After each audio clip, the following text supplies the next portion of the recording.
Hello friends, मैं हूं आपकी सुषमा पंडित। आप सभी को सादर प्रणाम करती हूं और वेलकम करती हूं अपने यूट्यूब चैनल पर। तो दोस्तों, आज मैं आप सबके लिए बहुत ही सुंदर माता रानी का देवी गीत लेके आई हूं। नवरात्रि स्पेशल देवी गीत है, तो आप लोग वीडियो फुल देखिएगा और गीत का आनंद लीजिए। गीत कैसा लगा ये कमेंट करके ज़रूर बताइएगा। और प्लीज़ दोस्तों, आप सबसे रिक्वेस्ट है कि हमारे चैनल सुषमा पंडित अवधी लोकगीत को आगे बढ़ाइए, अपना प्यार आशीर्वाद ज़रूर दीजिए। आज मैं आप सबके लिए माता रानी का देवी गीत लेके आई हूँ, तो आप लोग वीडियो फुल देखिए और गीत का आनंद लीजिए और प्यार आशीर्वाद बनाए रखिए। मैया दुआरे बड़ी भीड़ हो, दर्शन करने आई। मैया दुआरे बड़ी भीड़ हो, दर्शन करने आई। दर्शन करने आई, दर्शन करने आई, दर्शन करने आई, दर्शन करने आई। मैया दुआरे बड़ी भीड़ हो, दर्शन करने आई। मैया दुआरे बड़ी भीड़ हो, दर्शन करने आई। मैया दुआरे एक पीपल के पेड़वा, मैया दुआरे एक पीपल के पेड़वा, पीपल के पेड़वा हो, पीपल के पेड़वा। लाल ध्वजा फहराए हो, दर्शन करने आई। लाल ध्वजा फहराए हो, दर्शन करने आई।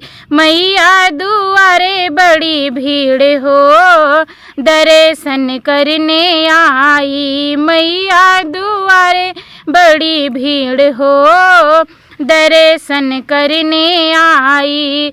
दर्शन करने आई, दर्शन करने आई, दर्शन करने आई, दर्शन करने आई।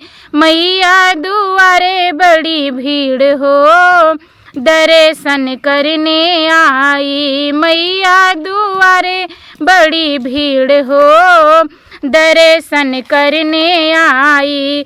मैया भवन एक सोने के कलशा, मैया भवन एक सोने के कलशा। सोने के कलशा हो, सोने के कलशा। मैया भवन एक सोने के कलशा। सोने के कलशा हो, सोने के कलशा। मोतिया ने झालर लगाई हो, दर्शन करने आई।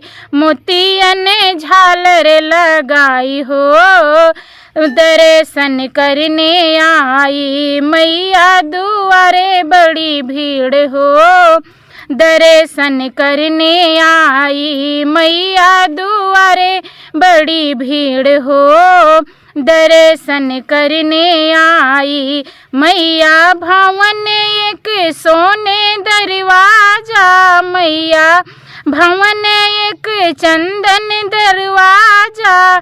कवन दरवाजा खटकाई हो, दर्शन करने आई।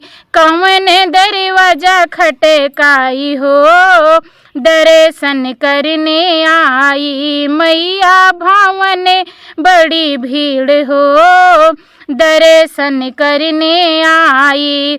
दर्शन करने आई, दर्शन करने आई, दर्शन करने आई, दर्शन करने आई। मैया भवन बड़ी भीड़ हो, दर्शन करने आई। मैया दुआरे सब दीन दुखारी, मैया दुआरे सब दीन दुखारी। सुख की आस लगाई रे, दर्शन करने आई। सुख की आस लगाए रे, दर्शन करने आई। मैया दुआरे बड़ी भीड़ हो, दर्शन करने आई। मैया दुआरे बड़ी भीड़ हो, दर्शन करने आई।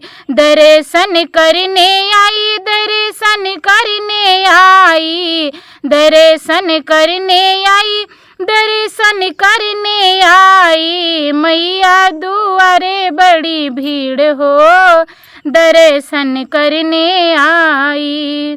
जय माता दी।